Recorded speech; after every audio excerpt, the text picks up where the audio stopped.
How's it going, everyone? My name is Cody Roadcap, and welcome back to another CHTV Top 5. If you missed last week's video, we went over the top 5 wide receiver prospects for the Packers. This week, since the Packers haven't drafted a first-round wide receiver since 2002, we're going to take a look at the top 5 non-receiver prospects for the Packers. Just like last week, this isn't the top 5 best prospects, but rather the top 5 best fits for the Packers, especially considering round 1. At number 5, Lewis Cine.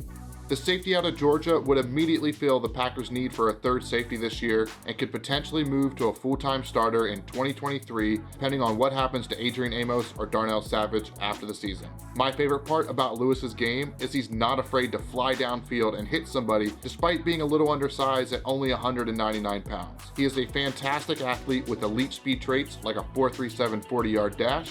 One area he would need to improve would be making plays on the ball. He only had 2 interceptions during his college career. Seen as a solid prospect who is worth the first-round selection, but we'll have to wait and see if the Packers pull the trigger on a DB from Georgia in back-to-back years. Number 4, Boye Moe.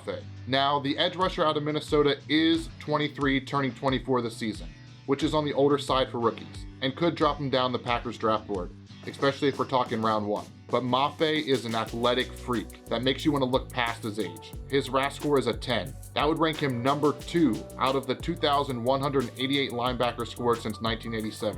Number 2. In his senior year at Minnesota, he had 34 tackles, 10 tackles for loss, and 7 sacks. Moe is still a raw prospect and would need some refinement, similar to Rashawn Gary when he was coming out. So it only makes sense to bring him in and let him learn behind Gary, let him learn behind Preston, and be the Packers' number 3 pass rusher until he's ready in a year or two to be an every down edge player. Number 3, Travis Jones. Let's see if the Packers go all in on this hashtag get Kenny some help movement by selecting the defensive lineman out of UConn. Travis Jones would be a monster in the middle.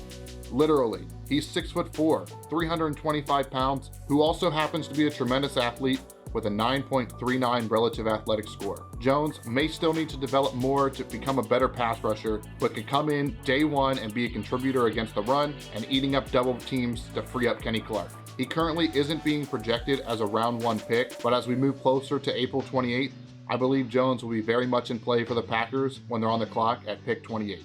Number 2, Dax Hill, another safety on this list, this time from Michigan, and another elite athlete. Hill had a 9.03 RAS score and has people talking about switching to corner when he gets to the NFL. A guy with his positional versatility would make a ton of sense for the Green Bay Packers. He could come in and be safety number 3, play a little slot corner, and if you've been a regular to these top 5 videos, you know I've mentioned on more than one occasion the Packers should add a guy like Tyrann Mathieu.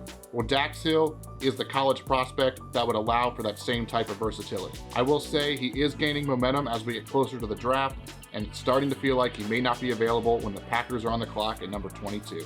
Number 1, George Karlos. The edge out of Purdue, in my eyes, would be one of the most Brian Gutekunst picks of this draft, especially if he's there at 22. But at the same time, I wouldn't be shocked if he trades up for him. Karlos just turned 21 years old a few days ago, scored over 9 for his RAS score.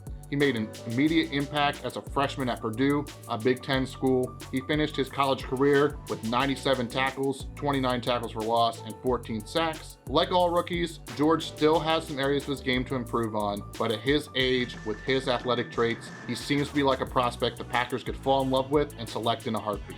That will wrap up our top 5 non-wide receiver prospects for the Green Bay Packers. Don't forget to get your copy of the CHTV Draft Guide for a more in-depth breakdown on all these prospects and many more. Please give the video a like, drop a comment on your favorite non-wide receiver prospect, and as always, go Pack Go.